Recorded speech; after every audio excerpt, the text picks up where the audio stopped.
Jadi selamat pagi dokter, selamat pagi teman-teman. Perkenalkan saya Daniel dengan NRP 050. Jadi di sini saya akan menjelaskan mengenai ereksi dan ejakulasi dari sperma.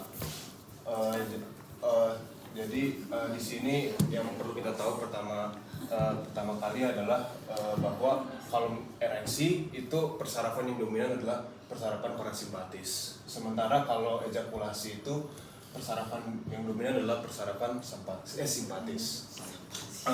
Baik, jadi saya akan menjelaskan terlebih dahulu dari ereksi tentunya. Jadi di sini ada beberapa stimulasi yang bisa menyebabkan kita atau laki-laki ereksi. Yang pertama adalah stimulasi erotis, ya, bisa dari penglihatan kita, pendengaran, penciuman maupun imajinasi kita akan hal-hal yang berbau erotis. Kemudian yang kedua adalah stimulasi taktil. Stimulasi taktil ini bisa macam-macam, ya, bisa dari glans penis. Itu stimulasi taktilnya sangat kuat, ya, kalau dari glans penis. Bisa juga dari kulit atau dari area lainnya yang nantinya juga akan menyebabkan sensasi erotis. Nah, nantinya stimulasi tersebut nantinya akan mengaktifkan rangsang saraf simpatis yang berada di medula spinalis S2 sampai S4. Jadi di sini nanti dari anterior greyhound bagian S2 sampai S4 medula spinalis nantinya akan diaktifkan rangsang parasimpatis yang nantinya neuron-neuronnya ini akan bergerak menuju ke korpus cavernosum. Sebelumnya tadi sudah dijelaskan juga pada bagian sebelumnya, di mana pada uretra pars spongiosa ini terdapat 3 badan erektil. Yang 2 badan erektil di atas ini disebut dengan korpus cavernosa, sementara yang di bagian bawah ini disebut dengan korpus spongiosum yang juga merupakan tempat keluar uretra, ya. Jadi di sini saya akan zoom ke bagian korpus cavernosa, ya. Saya akan zoom. Jadi kalau di zoom seperti ini, ya. Jadi ini kulit, ini otot polos, dan ini sel endotel, ya. Dan ini pembuluh darah. Nah, nantinya neuron-neuron ini nantinya akan menyampaikan impuls yang nantinya akan membuat neurotransmitter ACH nantinya bersinaps dengan reseptor yang ada pada sel endotel pembuluh darah. Nah, sinaps ini nantinya akan menstimulasi suatu enzim yang dinamakan dengan nitric oxide sintase, yaitu enzim yang nantinya akan mengubah arginin menjadi citrulline dan juga nitric oxide. Kalau citrulline, mohon maaf, saya belum tahu itu buat apa. Tapi kalau nitric oxide nantinya akan menstimulasi enzim pada otot polos yang dinamakan dengan enzim guanylyl cyclase. Nah, enzim ini nantinya akan mengubah GTP menjadi siklik GMP. Nah, siklik GMP ini nantinya akan membuat ion-ion K+ yang berada di dalam sel-sel otot polos ini keluar dan menyebabkan hiperpolarisasi. Nah, hiperpolarisasi ini nantinya akan menyebabkan relaksasi dari otot polos, kemudian nantinya juga akan menyebabkan vasodilatasi. Nah, kemudian kalau misalnya ereksinya disfungsi, itu bisa jadi dikarenakan adanya degradasi dari siklik GMP ini yang berperan sebagai cyclin messenger oleh enzim yang namanya PDE5 atau fosfodiesterase 5. Ya, jadi nanti siklik GMP akan degradasi kalau misalnya ereksinya ini ada disfungsi. Oleh karena itu nanti ada suatu obat yang dinamakan dengan Viagra, ya. Viagra atau bahasa kimianya itu sildenafil. Sildenafil ini nantinya akan berperan di otot polos, di mana nantinya sildenafil atau Viagra ini akan menginhibisi kerja dari enzim fosfodiesterase 5. Kok dia pakai Viagra? Bukannya nggak perlu pakai, kan masih normal, ya? Oh iya dok, itu tadi cuma intermezzo. Kan normalnya nggak perlu Iya. apa-apa. Iya dok, maaf. Jadi kemudian selain tadi kan udah relaksasi otot polos, ya. Kemudian nantinya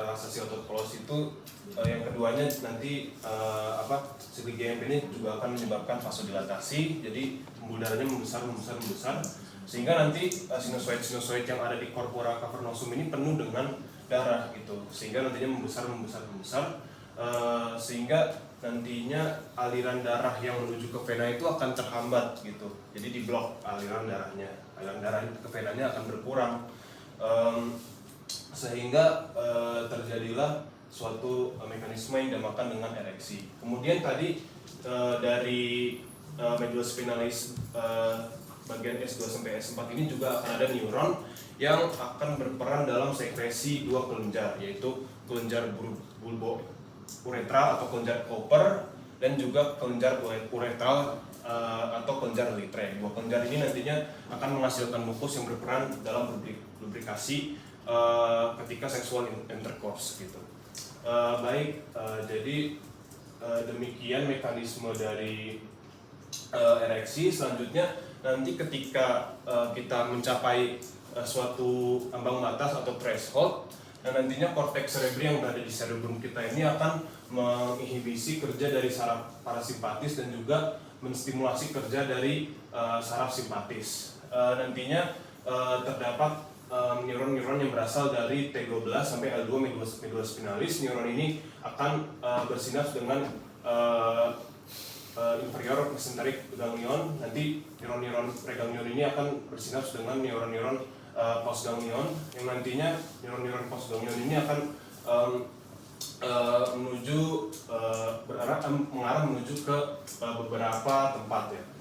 Saya mulai dari sini dulu. Ini adalah testis dengan epididymis dan juga vas deferensnya.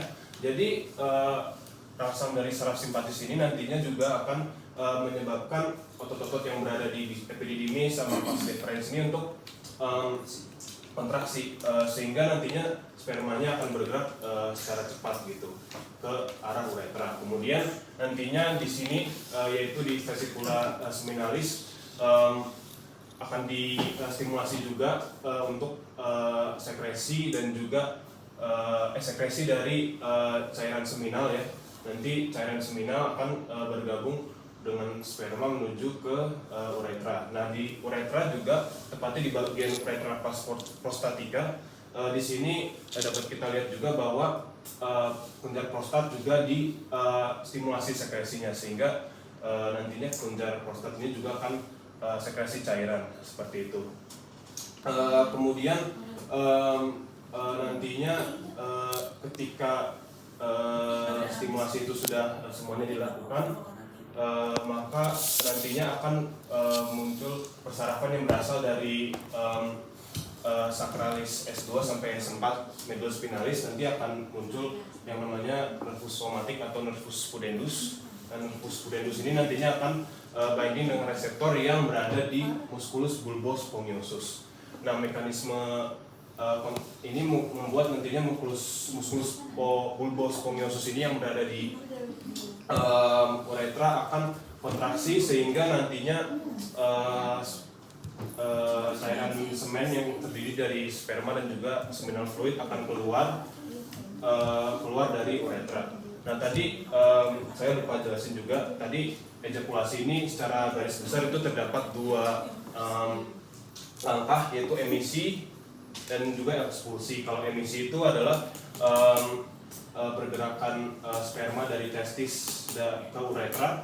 Kemudian kalau ekspulsi itu adalah pergerakan sperma dari uretra keluar yang diawali dengan adanya kontraksi musculus bulbus spongiosus ini. Mungkin demikian. Terima kasih dokter dan teman-teman. Apakah ada yang ingin tanyakan?